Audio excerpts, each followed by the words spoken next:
Alright, we are going to be reading Chapter 8, Flight of the Fat Lady. In no time at all, Defense Against the Dark Arts had become most people's favorite class.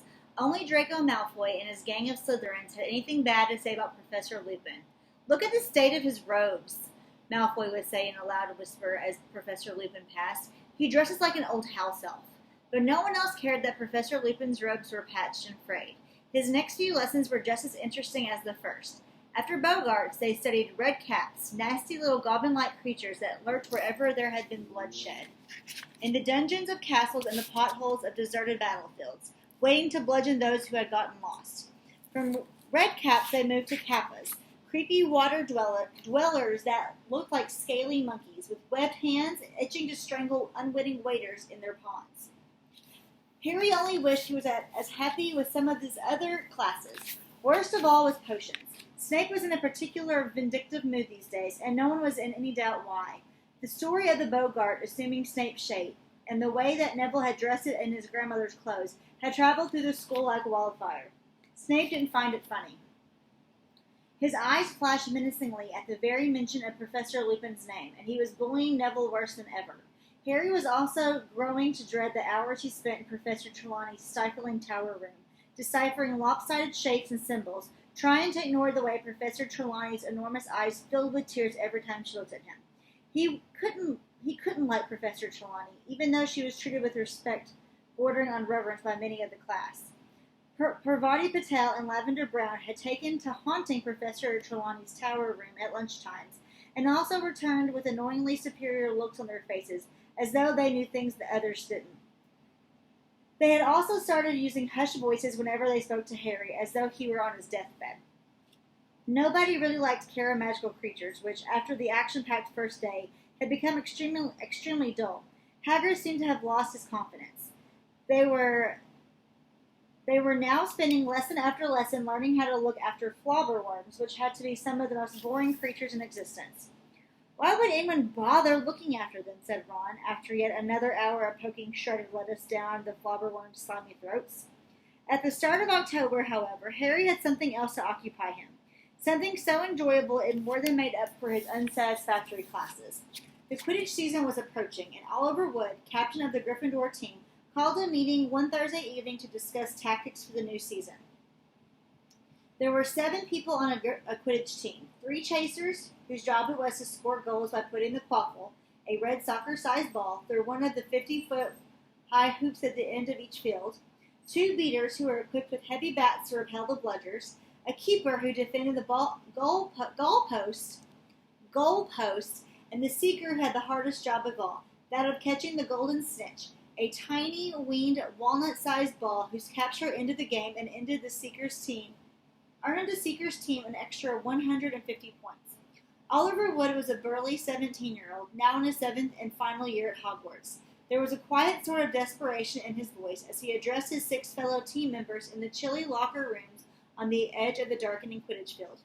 "This is our last chance, my last chance, to win the Quidditch Cup," he told them, striding up and down in front of them. "I'll be leaving at the end of the year. I'll never get another shot.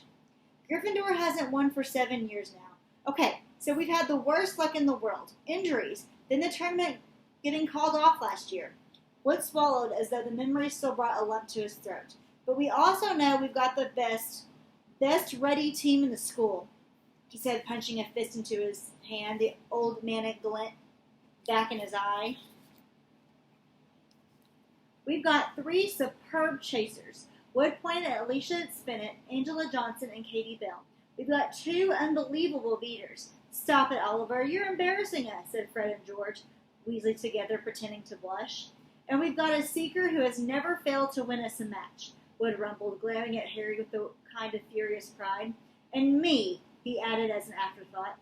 "We think you're good too, Oliver," said George. "Spankin' good keeper," said Fred. "The point is," Wood went on, resuming his pacing, "the Quidditch Cup should have had our name on it these last 2 years. Ever since Harry joined the team, I thought the thing was in the bag, but we haven't got it, and this year's the last chance we'll get to finally see our name on the thing." Wood spoke so dejectedly that even Fred and George looked sympathetic. "Oliver, this year's our year," said Fred. "We'll do it, Oliver," said Angelina. "Definitely," said Harry. Full of determination, the team started training sessions 3 evenings a week. The weather was getting colder and wetter, the nights darker, but no amount of mud, wind, or rain could tarnish Harry's wonderful vision of finally winning the huge silver Quidditch Cup. Harry returned to the Gryffindor common room one evening after training, cold and stiff but pleased with the way practice had gone, to find the room buzzing excitedly. "What's happened?" he asked Ron and Hermione, who were sitting in 2 of the best chairs at the fireside and completing some star charts for astronomy.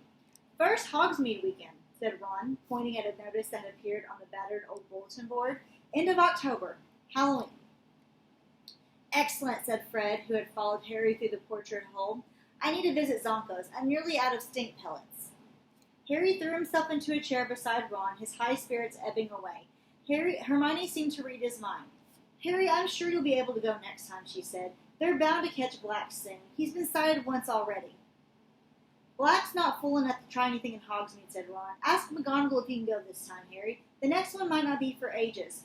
"Ron," said Hermione, "Harry's supposed to stay in school." "He can't be the only third-year left behind," said Ron. "Ask McGonagall. Go on, Harry." "Yeah, I think I will," said Harry, making up his mind. Hermione opened her mouth to argue, but at the moment Crookshanks leaped lightly onto her lap. A large dead spider was dangling from his mouth.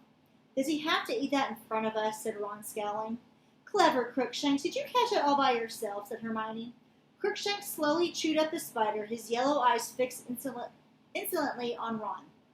"Just keep him over there, that's all," said Ron irritably, turning back to his star chart. "I've got Scabbers asleep in my bag." Harry yawned. He really wanted to go to bed, but he still had his own star chart to complete. He pulled his bag toward him, took on parchment, ink, and quill, and started work. "You can copy mine if you like," said Ron, labeling his last star with a flourish and shoving the chart toward Harry. Hermione, who disapproved of copying, pursed her lips but didn't say anything. Crookshanks was still staring unblinkingly at Ron, flicking the end of his bushy tail. Then, without warning, he pounced. "Oi!" Ron roared, seizing his bag as Crookshanks sank 4 sets of claws deeply into it and began tearing it ferociously. "Get off, you stupid animal!" Ron tried to pull the bag away from Crookshanks, but Crookshanks clung on, spitting and slashing. "Ron, don't hurt him!" squealed Hermione. The whole common room was watching. Ron whirled the bag around, Crookshanks still clinging to it, and Scabbers came flying out of the top. "Catch that cat!" Ron yelled at Crookshanks, freed himself from the remnants of the bag, sprang over the table, and chased after the terrified Scabbers. George Weasley made a lunge for Crookshanks but missed. Scabbers streaked through 20 pairs of legs and shot beneath an old chest of drawers. Crookshanks skidded to a halt, crouched low on his bandy legs, and started making furious swipes between it with his front paw. Ron and Hermione hurried over. Hermione grabbed Crookshanks around the middle and heaved him away. Ron threw himself onto his stomach and with great difficulty pulled Scabbers out by the tail. "Look at him," he said furiously to Hermione, dangling Scabbers in front of her. "He's skin and bone. You keep that cat away from him." "Crookshanks doesn't understand it's wrong," said Hermione, her voice shaking. "All cats chase rats, Ron." "There's something funny about that animal," said Ron, who was trying to persuade a frantically wiggling Scabbers back into the pocket. "It heard me say that Scabbers was in my bag." "Oh, what rubbish," said Hermione impatiently. "Crookshanks could smell him, Ron. How else do you think?" "That cat's got it in for Scabbers," said Ron, ignoring the people around him, who were starting to giggle. "And Scabbers was here first, and he's ill." Ron marched through the common room and out of sight up the stairs to the boys' dormitories. Ron was still in a bad mood with Hermione the next day. He barely talked to her all through herbology, even though he, Harry, and Hermione were working together on the same puffapod. "How's Scabbers?" Hermione asked timidly as they stripped fat pink pods from the plants and emptied the shining beans into a wooden pail. "He's hiding at the bottom of my bed, shaking," said Ron angrily, passing the pail and scattering beans over the greenhouse floor. "Careful, Weasley, careful!" cried Professor Sprout as the beans burst into bloom before their very eyes. They had Transfiguration next. Harry, who had resolved to ask Professor McGonagall after the lesson whether he could go into Hogsmeade with the rest, joined the line outside the class trying to decide how he was going to argue his case. He was distracted, however, by a disturbance at the front of the line. Lavender Brown seemed to be crying. Parvati had her arm around her and was explaining something to Seamus Finnegan and Dean Thomas, who were looking very serious. "What's the matter, Lavender?" said Hermione anxiously, as she, Harry, and Ron went to join the group. She got a letter from home this morning, Parvati whispered. It's her rabbit Binky. He's been killed by a fox. Oh, said Hermione. I'm sorry, Lavender. I should have known, said Lavender tragically. You know what day it is. The 16th of October. That thing you're dreading, it will happen on the 16th of October. Remember? She was right. She was right. The whole class was gathering around Lavender now. Seamus shook his head seriously. Here, come on, Bree. Hermione hesitated, then she said, You are dreading Binky being killed by a fox? Well, not necessarily a fox, said Lavender, looking at that Hermione with streaming eyes, but I was obviously dreading him dying, wasn't I? Oh, said Hermione. She paused again. Then, was Binky an old rabbit? No, sobbed Lavender. He was only a baby. Parvati tightened her arm around Lavender's shoulders. But then, why would you dread him dying, said Hermione. Parvati glared at her. Well, look at it logically, said Hermione, turning to the rest of the group. I mean, Binky didn't even die today, did he? Lavender just got the news today. Lavender wailed loudly. And she can't have been dreading it because it came as a real shock. Don't mind Hermione, Lavender, said Ron loudly. She doesn't think other people's pets matter very much. Professor McGonagall opened the classroom door at the moment, which was perhaps lucky. Hermione and Ron were looking daggers at each other, and when they got into class, they seated themselves on either side of Harry and didn't talk to each other the whole class. Harry still hadn't decided what he was going to say to Professor McGonagall when the bell rang at the end of the lesson, but it was she who brought up the subject of Hogsmeade first. One moment, please, she called as the class made to leave. As you're all in my house, you should hand Hogsmeade permission forms to me before Halloween. No form, no visiting the village, so don't forget. Neville put up his hand. Please, Professor, I think I've lost. Your grandmother sent yours to me directly, Longbottom, said Professor McGonagall. She seemed to think it was safer. Well, that's all. You may leave. Ask her now, Ron hissed at Harry. Oh, but... Hermione began. Go for it, Harry, said Ron stubbornly. Harry waited for the rest of the class to disappear, then headed nervously for Professor McGonagall's desk. Yes, Potter? Harry took a deep breath. Professor, my aunt and uncle forgot to sign my form, he said. Professor McGonagall looked over her square spectacles at him, but didn't say anything. So, do you think it'd be all right? I mean, will it be okay if I go to Hogsmeade? Professor McGonagall looked down and began shuffling papers on her desk. I'm afraid not, Potter, she said. You heard what I said. No form, no visiting the village. That's the rule. But, Professor, my aunt and uncle, you know, they're muggles. They don't really understand about Hogwarts forms and stuff, Harry said, while Ron egged him on with vigorous nods. If you said I could go, but I don't say so, said Professor McGonagall, standing up and piling her papers neatly into her drawer. The form clearly states that a parent or a guardian must give permission. She turned to look at him with an odd expression on her face. Was it pity? I'm sorry, Potter, but that's my final word. You had better hurry or you'll be late for your next lesson. There was nothing to lose. Ron called Professor McGonagall a lot of names that greatly annoyed Hermione. Hermione assumed an all-for-the-best expression that made Ron even angrier. And Harry had to endure everyone in the class talking loudly and happily about what they were going to do first once they got into Hogsmeade. There's always the feast, said Ron in an effort to cheer Harry up. You know, the Halloween feast in the evening. Yes, said Harry gloomily. Great. The Halloween feast was always good, but it would taste a lot better if he was coming to it after a day in Hogsmeade with everyone else. Nothing anyone said made him feel any better about being left behind. Dean Thomas, who was good with the quill, had offered to forge Uncle Vernon's signature on the form, but as Harry had already told Professor McGonagall he hadn't had it signed, that was no good. Ron half-heartedly suggested the invisibility cloak, but Hermione stamped on that one, reminding Ron that Dumbledore had told them about the Dementors being able to see through them. Percy had what were possibly the least helpful words of comfort. They made a fuss about Hogsmeade, but I assure you, Harry, it's not as all cracked up to be, he said seriously. All right, the sweet shop's rather good, and Zonko's joke shop, frankly dangerous, and yes, the Shrieking Shack's always worth a visit, but really, Harry, apart from that, you're not missing anything. On Halloween morning, Harry awoke with the rest and went down to breakfast, feeling thoroughly depressed, though doing his best to act normal. We'll bring you lots of sweets back from Honeydew, said Hermione, looking desperately sorry for him. Yeah, loads, said Ron. He and Hermione had finally forgotten their squabble about Crookshanks in the face of Harry's disappointment. "Don't worry about me," said Harry, in what he hoped was an offhand voice. "I'll see you at the feast. Have a good time." He accompanied them to the entrance hall where Filch, the caretaker, was standing inside the front doors, checking off names along a long list, peering suspiciously into every face, and making sure that no one was sneaking out who shouldn't be going. "Staying here, Potter!" shouted Malfoy, who was standing in line with Crabbe and Goyle. "Scared of passing the Dementors?" Harry ignored him and made his solitary way up the marble staircase, through the deserted corridors, and back to Gryffindor Tower. "Password," said the fat lady, jerking out of a doze. "Fortuna Major," said Harry listlessly. The portrait swung open, and he climbed through the hole into the common room. It was full of chattering first and second years, and a few older students who had obviously visited Hogsmeade so often the novelty had worn off. "Harry! Harry! Hi, Harry!" It was Colin Creevey, a second year who was deeply in awe of Harry and never missed an opportunity to speak to him. "Aren't you going to Hogsmeade, Harry? Why not? Hey!" Colin looked eagerly around at his friends. "You can come and sit with us if you like, Harry." No thanks, Colin," said Harry, who wasn't in the mood to have a lot of people staring avidly at his scar on his forehead. I've got to go to the library to get some work done." After that, he had no choice but to turn right around and head back out of the portrait hole again. "What was the point of waking me up?" said the fat lady called grumpily after him as he walked away. Harry wandered dispiritedly toward the library, but halfway there he changed his mind. He didn't feel like working.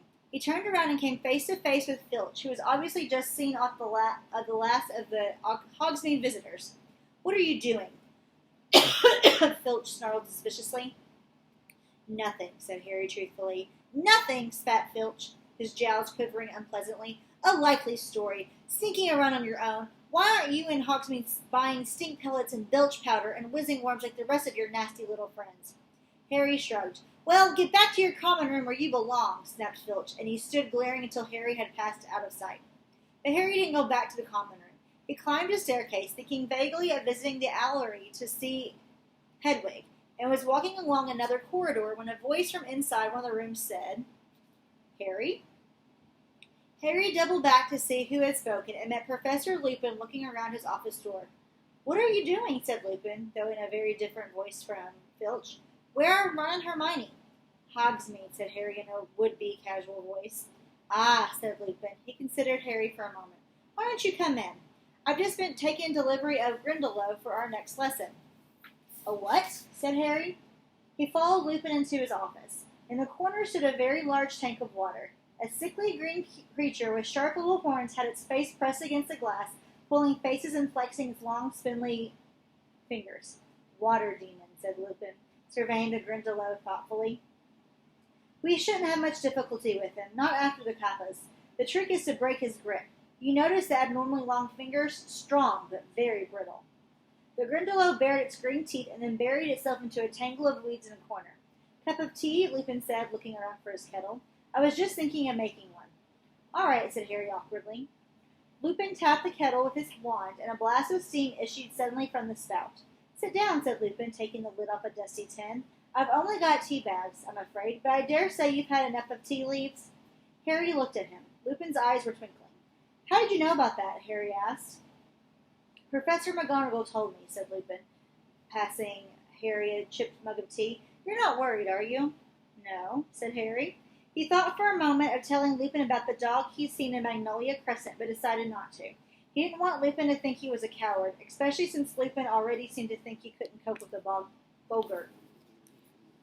Something of Harry's thought seemed to have shown on his face, because Lupin said, "Anything worrying you, Harry?" "No," Harry lied. He drank a bit of tea and watched the Grindylow brandishing a fist at him. "Yes," he said suddenly, putting his tea down on Lupin's desk. "You know that day we fought the Boggart?" "Yes," said Lupin slowly. "Why didn't you let me fight it?" said Harry abruptly. Lupin raised his eyebrows. "I would have thought this was obvious, Harry," he said, sounding surprised. Harry, who had expected Lupin to deny that he'd done any such thing, was taken aback. "Why?" he said again. "Well," said Lupin, frowning slightly, "I assumed that if the Boggart faced you, it would assume the shape of Lord Voldemort." Harry stared. Not only was this the last person he expected, but Lupin had said Voldemort's name. The only person Harry had ever heard say the name aloud, apart from himself, was Professor Dumbledore. Clearly, I was wrong, said Lupin, still frowning at Harry. But I didn't think it's a good idea for Lord Voldemort to materialize in the staff room. I imagine that people would panic. I did think of Voldemort at first, said Harry honestly, but then I remember those Dementors. I see, said Lupin thoughtfully. Well, I'm impressed. He smiled slightly at the look of surprise in Harry's face. That suggests that what you fear most of all is fear. Very wise, Harry. Harry didn't know what to say to that, so he drank some more tea. So you've been thinking that I didn't believe you capable of fighting the Bogarts, said Lupin shrewdly. Well, yeah, said Harry. He was suddenly feeling a lot happier. Professor Lupin, you know the Dementors? He was interrupted by a knock on the door. Come in, called Lupin.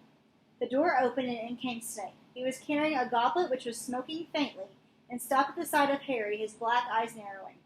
Ah, Severus, said Lupin, smiling. Thank you very much. Could you leave it here on the desk for me? Snape set down the smoking goblet, his eyes wandering between Harry and Lupin. I was just showing Harry my Grindylow, said Lupin pleasantly, pointing at the tank. Fascinating, said Snape without looking at it. You should drink that directly, Lupin. Yes, I will, said Lupin. I made an entire cauldronful, Snape continued, if you need more. I should probably take some again tomorrow. Thanks again, Severus. Not at all, said Snape, but there was a look in his eye Harry didn't like. He backed out of the room, unsmiling and watchful. Harry looked curiously at the goblet. Lupin smiled. Professor Snape has very kindly concocted a potion for me, he said. I have never been much of a potion brewer, and this one is particularly complex. He picked up the goblet and sipped it. Pity sugar makes it look useless, he said, taking a sip and shuddering. Why? Harry began. Lupin looked at him and answered the unfinished question. I've been feeling a bit off-color, he said. The potion is the only thing that helps. I'm very lucky to be working alongside Professor Snape. There aren't many wizards who are up to making it. Professor Lupin took another sip, and Harry had a crazy urge to knock the goblet out of his hands. Professor Snape's very interested in the dark arts, he blurted out. Really? Said Lupin, looking only mildly interested as he took another gulp of potion. Some people reckon... Harry hesitated and plunged recklessly. Some people reckon he'd do anything to get the defense against the dark arts job. Lupin drained the goblet and pulled a face. Disgusting, he said. Well, Harry, I better get back to work. I'll see you at the feast later. Right, said Harry, putting down his empty teacup. The empty goblet was still smoking. There you go, said Ron. We got as much as we could carry. A shower of brilliantly colored sweets fell into Harry's lap. It was dusk, and Ron and Hermione had just turned up in the common room, pink-faced from the cold wind and looking as though they'd had the time of their lives. Thanks, said Harry, picking up the packet of tiny black pepper ints. What's Hogsmeade like? Where did you go? By the sound of it, everywhere. Dervish and Bangs, the wizarding equipment shop, Zonko's joke shop, into the 3 broomsticks for foaming mugs of hot butterbeer, and many places besides. The post office, Harry, about 200 owls all sitting on shelves, all color-coded depending on how fast you want your letter to get there. Honeydukes has got a new kind of fudge. They were giving out free samples. There's a bit like... We think we saw an ogre. Honestly, they got all sorts of the... We think we saw an ogre, honestly. They got all sorts of the 3 broomsticks. Wish we could have brought you some butterbeer. It really warms you up. What did you do? Said Hermione, looking anxiously. Did you get any work done? No, said Harry. Lupin made me a cup of tea in his office, and then Snape came in. He told him about the goblet. Ron's mouth fell open. Lupin drank it? He gasped. Is he mad? Hermione checked her watch. We better go down, you know. The feast will be starting in 5 minutes. They hurried through the portrait hole and into the crowd, still discussing Snape. But if he, Hermione dropped her voice, glancing nervously around. If he was trying to poison Lupin, he wouldn't have done it in front of Harry. Yeah, maybe, said Harry as they reached the entrance hall and crossed into the great hall. It had been decorated with hundreds and hundreds of candle-filled pumpkins, a cloud of fluttering live bats, and many flaming orange streamers, which were swimming lazily across the stormy ceiling like brilliant water snakes. The food was delicious. Even Hermione and Ron, who were full to bursting with Honeydukes sweets, managed second helpings of everything. Harry kept glancing at the staff table. Professor Lupin looked cheerful, and and as well as he ever did. He was talking animatedly to tiny little Professor Flitwick, the charms teacher. Harry moved his eyes along the table to the place where Snape sat. Was he imagining it, or were Snape's eyes flickering toward Lupin more often than was natural? The feast finished with an entertainment provided by the Hogwarts ghosts. They popped out of the walls and tables to do a bit of formation gliding.